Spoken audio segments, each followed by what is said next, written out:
Tengan cada uno de ustedes una muy buena tarde. El día de hoy les voy a dar a conocer un poco más sobre el anexo número 2 de nuestra NIA 210 y para ello vamos a utilizar y tener a la mano nuestras normas de auditoría.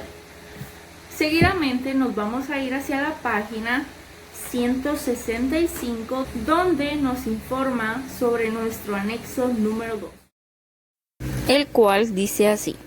Anexo número 2. Determinación de la aceptabilidad de los marcos de información con fines generales. Podremos observar las jurisdicciones que carecen de organismos emisores de normas autorizados o reconocidos o de marcos de información financiera prescritos por las disposiciones legales o reglamentarias. En el número 1 podremos observar, tal como se establece en el apartado A10 de la página 151 de la presente NIA, cuando una entidad se ha constituido u opera en una jurisdicción que carece de un organismo emisor de normas autorizado o reconocido, o cuando las disposiciones legales o reglamentarias no prescriben la utilización de un marco de información financiera, la dirección identifica un marco de información financiera aceptable. Lo habitual en dichas jurisdicciones es utilizar normas de información financiera establecidas por algunos organismos indicados en el apartado A8 de esta NIA. En el apartado número 2 podremos observar, por otro lado, en una determinada jurisdicción puede haber convenciones contables establecidas que se reconozcan generalmente como el marco de información financiera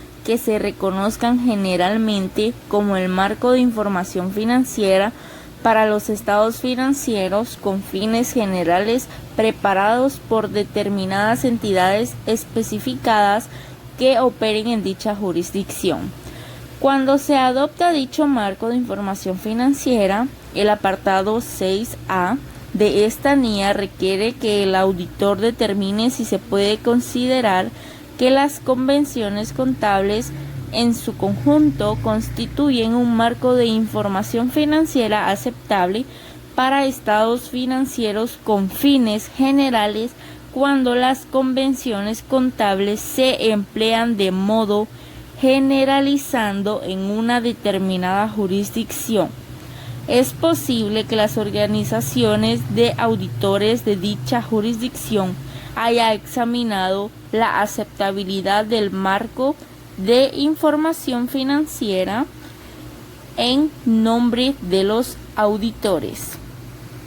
En otros casos, el auditor puede determinar este aspecto analizando si las convenciones contables presentan las características que habitualmente tienen los marcos de información financiera aceptables, o comparando las convenciones contables con los requerimientos de un marco de información financiera existente que se considere aceptable.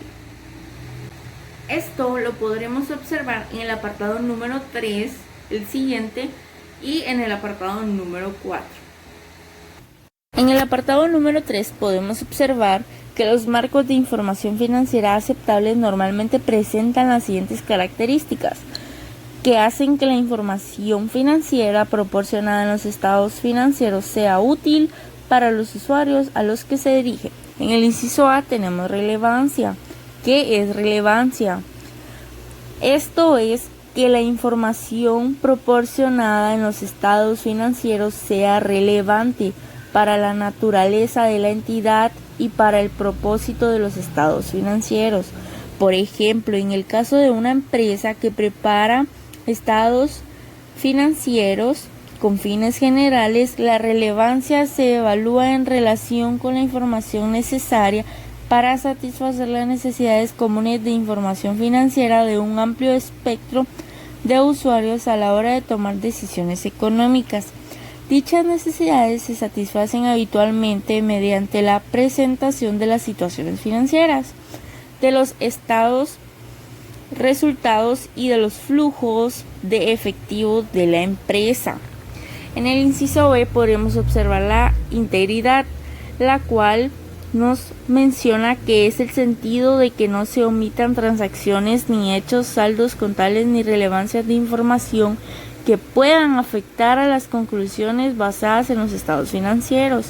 En el inciso C podemos observar la fiabilidad, en el sentido de que la información proporcionada en los estados financieros, en el inciso 1 dice, refleje en su caso el fondo económico de los hechos y transacciones y no su mera forma legal.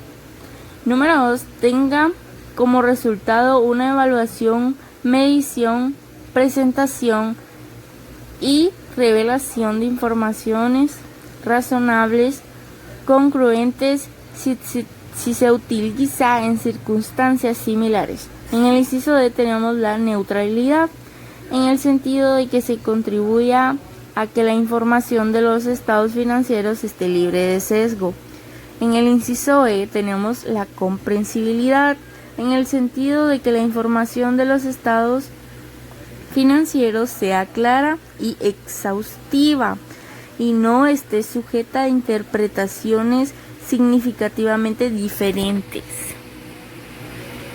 En el inciso número 4 podemos observar que el auditor puede decidir comparar las convenciones contables con los requerimientos de un marco de información financiera existente que se considere aceptable, y nos proporciona un ejemplo, el cual dice así: el auditor puede comparar las convenciones contables con las NIF con respecto a la auditoría de una entidad de pequeña dimensión.